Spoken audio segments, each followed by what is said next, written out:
I've been doing cryotherapy daily for 8 years, and after thousands of reps, I can give you the real truth about cold plunge benefits. Here, tune in and take notes. Welcome to the CrossFit Edwardsville Community Podcast, where we hear and learn from our coaches, CrossFitters, and Glen Ed community leaders. Now, here are your hosts, Dallas and Greg. What's up, guys? Coach G here at CrossFit Edwardsville. And in this episode, we're going to talk about the real truth about cryotherapy benefits, cold plunges, cold showers, nitrogen tanks. I've done all of them. I've done all of them for literally thousands of reps by this point. As I record this, it's 2024. I started doing cryotherapy every day back in 2016.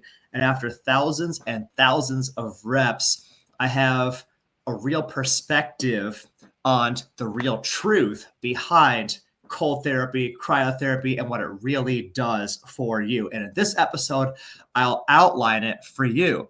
And you might be interested because there's a good chance you know there are so many very well-known fitness influencers, very famous people that embrace this style, like this lifestyle, this practice of cold exposure.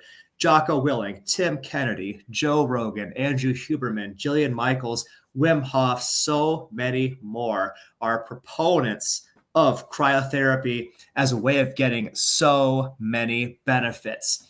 So let's talk first about what the benefits, or maybe the alleged benefits of cryotherapy really are. Because if you start to dig into the literature, you'll hear a lot of things. And here are some of the things that you'll hear.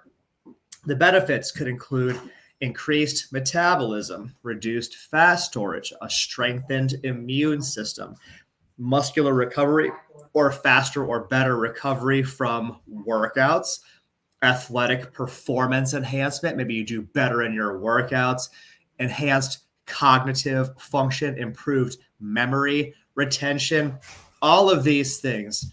People that are proponents of cryotherapy often promise the moon from this cold exposure. But I'm going to give you guys the real talk about what science really says, what science really shows are the actual changes that happen, the actual benefits that happen, as well as some caveats. I'll also share some caveats or some cautionary notes so that you can make an informed decision about whether cryotherapy of some sort is right for you. So let's talk about some things that science says. And everything I'm saying now is well backed by science. So when you first jump into a cold plunge, or when you first step into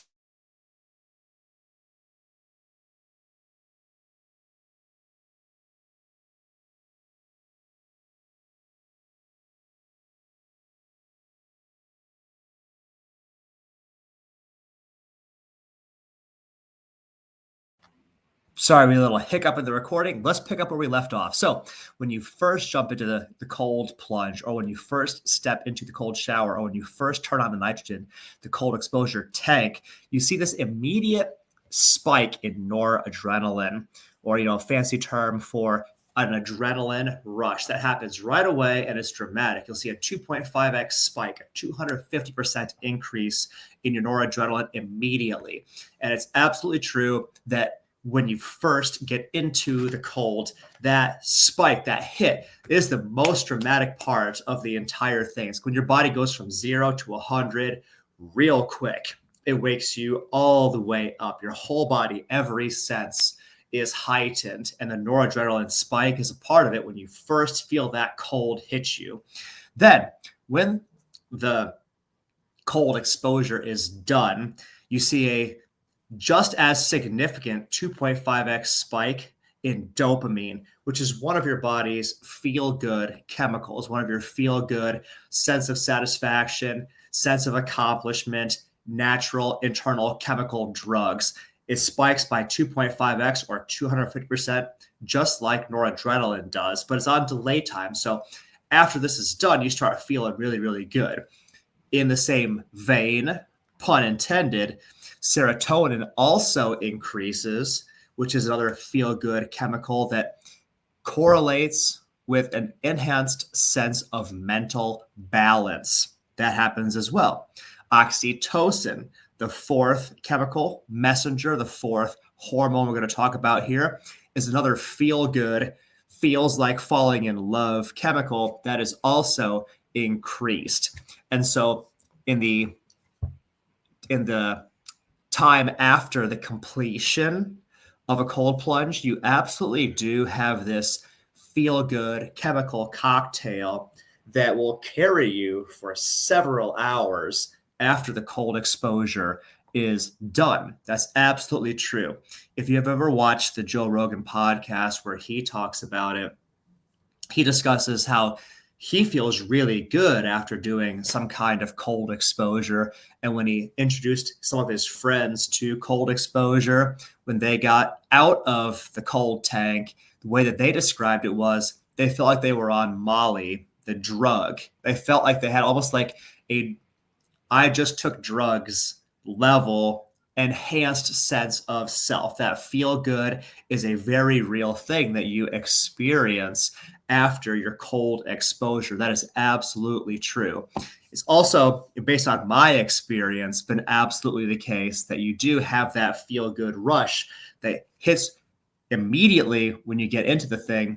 Well, I guess I should say you feel your whole body go into an immediate fight or flight response, the noradrenaline response, what happens immediately. The first minute is harder than the second minute. The third minute is easier than the second. The fourth minute is easier than the third, and so on. But getting out of it, absolutely, you feel really amazing after the cold plunge is done. All that is true. Here's what science also says, because when we started this conversation, we were talking about increasing metabolism, reducing fat storage, muscular recovery, muscle recovery from workouts, athletic performance enhancement, etc. All of these things also promised. My own personal experience with this, well, I'll share with you guys first what science has to say about it. It's because there's been tests done. There have been studies done on the muscle recovery side of all of this. And while a 2017 review did find that whole body cryotherapy can have a positive impact on some inflammatory markers, there is no scientific consensus on the efficacy of cryotherapy for athletic recovery. Additionally, a 2019 study found that regular whole body cryotherapy didn't have a measurable positive impact on physical performance in male athletes. And another study in 2021 used this on judo practitioners and found no conclusive performance benefits. That's on the recovery side of things. On the cognitive side of things,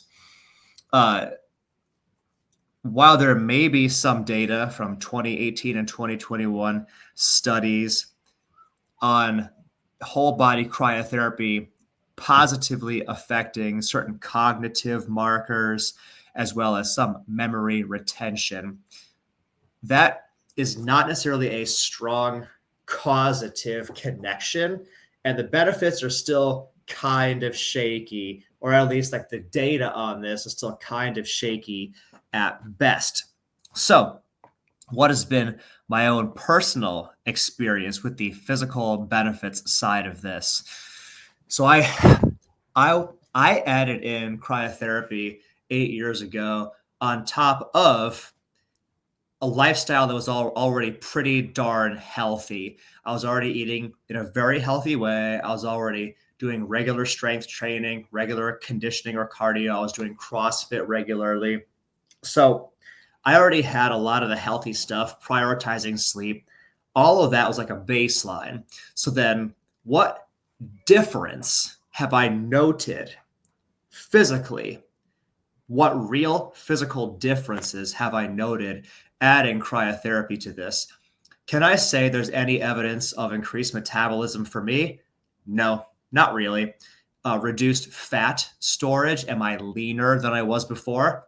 Can't say that either. No, I cannot personally speak to there being. I am not producing data that suggests a significant difference in my body fat percentage. Recovery from workouts?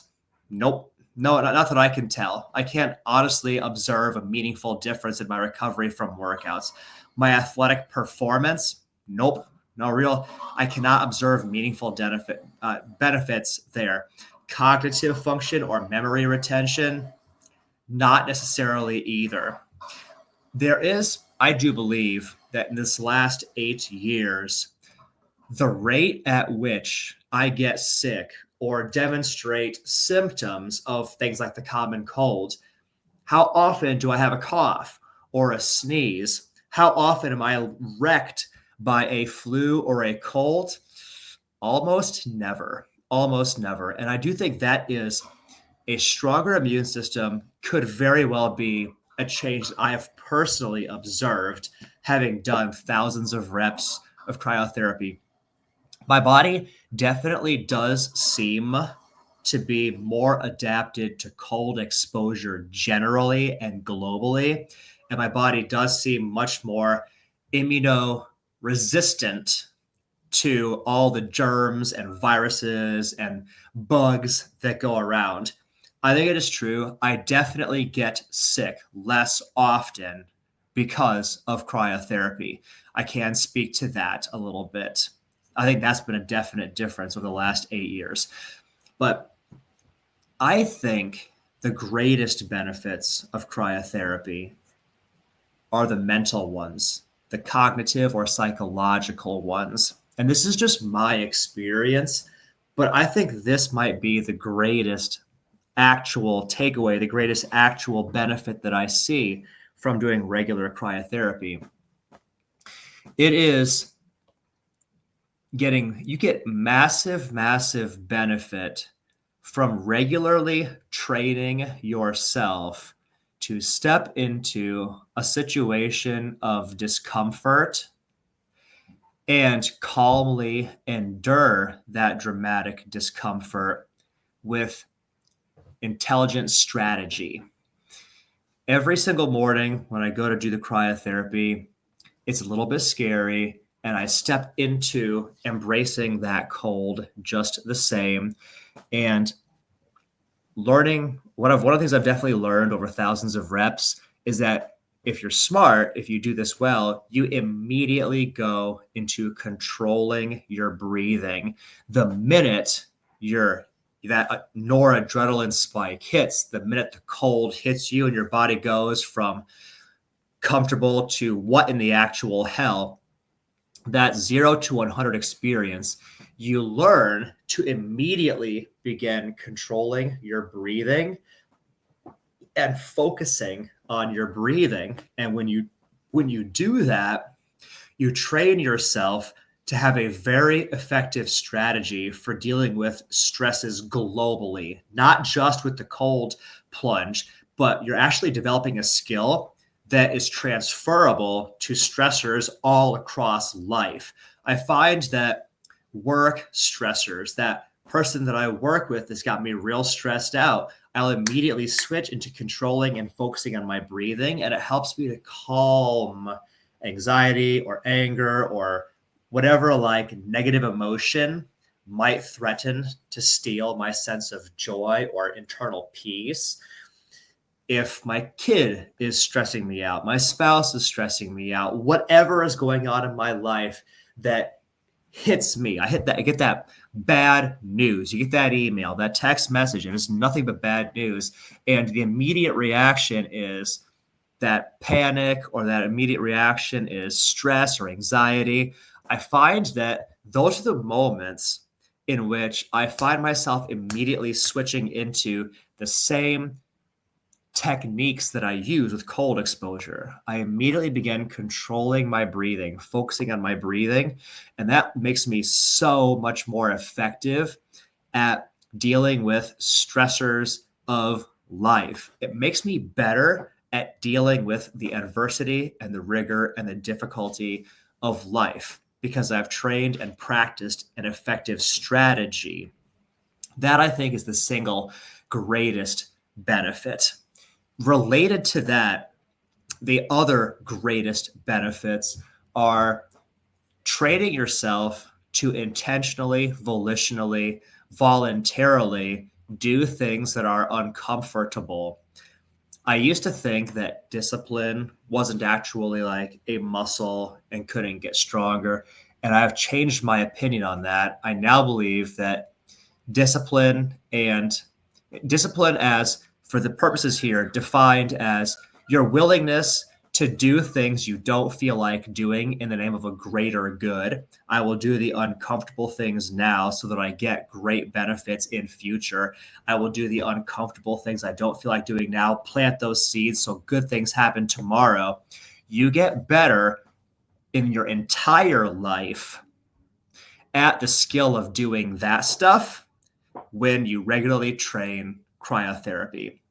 It makes you mentally tougher. It enhances your sense and abilities, your actual abilities with self-discipline as well.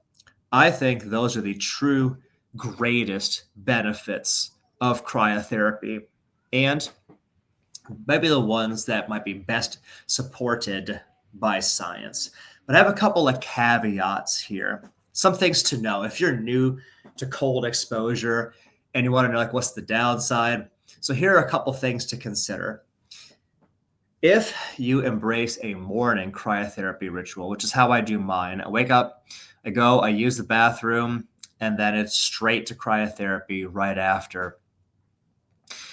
I do find it is absolutely true that I start thinking about the cryotherapy the night before, and I have to start building myself up, calming myself, using those calming strategies starting the night before, because it's even like knowing it's coming on the other side. Like when I'm going to go to sleep, when I get up, it's time to do it all over again.